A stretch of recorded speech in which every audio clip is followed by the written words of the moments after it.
Bisakah wakil presiden dimakzulkan? Jawabannya bisa. Dan dasar hukumnya sudah jelas tertulis dalam Undang-Undang Dasar 1945. 5 kategori ini bukan cuma sekedar label moral.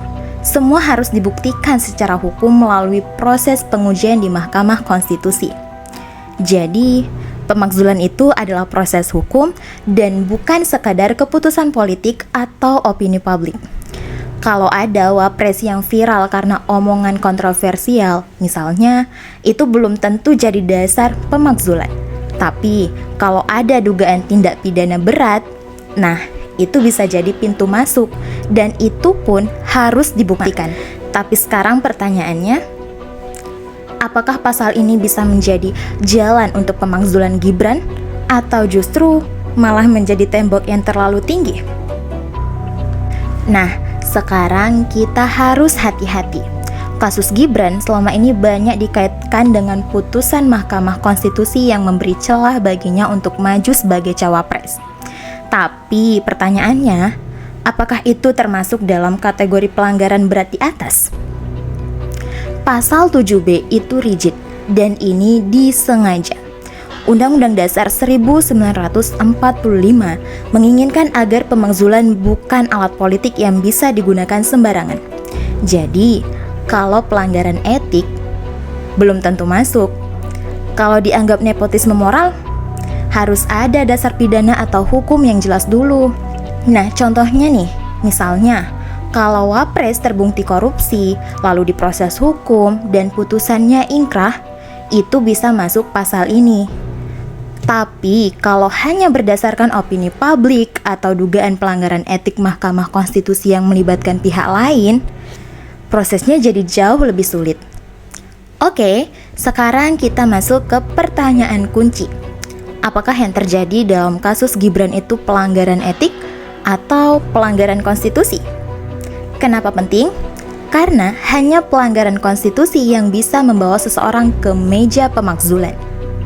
Dalam kasus Gibran, banyak pihak menyoroti dugaan nepotisme, konflik kepentingan dalam putusan MK nomor 90 tahun 2023, intinya membuka jalan bagi Gibran untuk maju sebagai cawapres. Kita tahu ketua MK saat itu adalah paman Gibran, dan putusan itu belakangan dinyatakan melanggar etik berat oleh Majelis Kehormatan MK. Tapi here's the thing, pelanggaran etik itu dilakukan oleh Hakim MK, bukan oleh Gibran secara langsung. Jadi, apakah Gibran bisa dimakzulkan karena keputusan itu? Secara hukum tata negara, untuk bisa dimakzulkan, seorang wapres harus secara pribadi terbukti melakukan pelanggaran yang masuk kategori pasal 7B. Kalau hanya mendapatkan keuntungan dari putusan yang bermasalah, tapi tidak terbukti ikut campur atau melanggar hukum secara aktif, itu belum cukup. Ibaratnya nih, kamu dapat nilai bagus karena sistem ujian yang longgar. Salah sistemnya, bukan kamunya. Kalau kamu nggak nyontek, kamu nggak bisa dihukum kan? Oke, sekarang kamu mungkin bertanya, kalau memang pemakzulan itu dimungkinkan, siapa yang punya kuasa untuk memakzulkan wakil presiden seperti Gibran? Apakah rakyat bisa langsung turun tangan? Jawabannya, nggak bisa langsung. Prosesnya ketat dan berlapis. Langkah 1. Proses pertama dimulai di DPR. Kalau ada dugaan bahwa presiden atau wakil presiden melakukan pelanggaran sebagaimana disebut dalam pasal 7B Undang-Undang Dasar 1945, DPR bisa mengusulkan pemberhentian. Tapi, proposal itu butuh dukungan 2/3 anggota yang hadir dalam sidang paripurna. Artinya apa? Butuh kekuatan politik yang besar.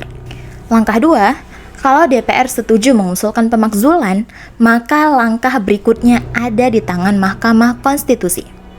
Disinilah pengadilan konstitusi berlangsung.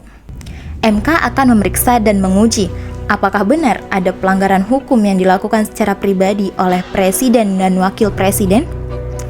Kalau menurut MK tidak terbukti, ya prosesnya berhenti di sini. Tapi kalau terbukti, maka proses berlanjut ke MPR. Langkah 3. Nah, setelah MK menyatakan pelanggaran terbukti, MPR akan bersidang untuk memutuskan apakah presiden atau wakil presiden diberhentikan atau tidak. Sama seperti DPR, putusan di MPR juga butuh persetujuan 2/3 anggota.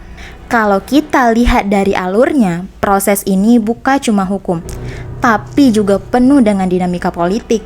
Karena DPR dan MPR adalah lembaga legislatif yang sangat dipengaruhi oleh koalisi, partai politik, dan kekuatan mayoritas. Maka, meski secara hukum bisa, secara politik belum tentu jalan.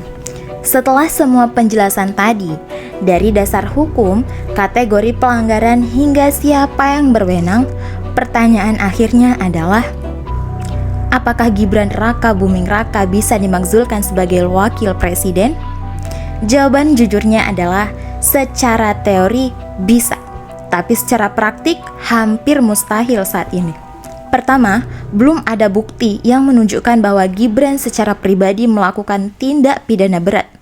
Apalagi 5 kategori pelanggaran dalam pasal 7B, pengkhianatan, korupsi, suap, kejahatan berat, atau perbuatan tercela. Dugaan nepotisme dan konflik kepentingan yang ramai dibicarakan masyarakat memang bermasalah secara etik, tapi tidak otomatis bisa jadi alasan hukum untuk pemakzulan. Alasan yang kedua, komposisi politik di DPR dan MPR saat ini sangat mendukung pemerintah. Bahkan, banyak pihak yang terlibat dalam pencalonan Gibran berasal dari partai penguasa. Artinya, kecil kemungkinan DPR akan mengusulkan pemakzulan, apalagi mencapai 2/3 suara. Alasan ketiga, ingat, Mahkamah Konstitusi tidak bisa bertindak sendiri. Mereka hanya memproses permintaan dari DPR. Tanpa langkah politik dari legislatif, pemakzulan tidak akan pernah masuk ke ranah hukum. Jadi, meski konstitusi membuka jalan, realitas politik dan hukum membuat proses ini secara lorong panjang yang ujungnya gelap.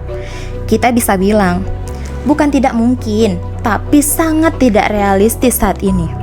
Tapi, bukan berarti kita harus diam. Ini justru saat yang tepat untuk menuntut reformasi etik di lembaga-lembaga tinggi negara, agar kepercayaan publik gak makin tergerus. Karena demokrasi itu bukan soal siapa yang menang, tapi bagaimana prosesnya tetap adil dan bermartabat. Sebagai Gen Z, kita punya PR besar. Jangan cuma reaktif, tapi juga peka terhadap sistem.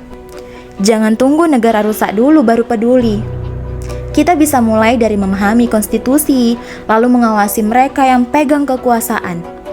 Karena tahu hukum, tahu arah masa depan. Jangan lupa sadar konstitusi. Sampai ketemu lagi di Sabri Insight.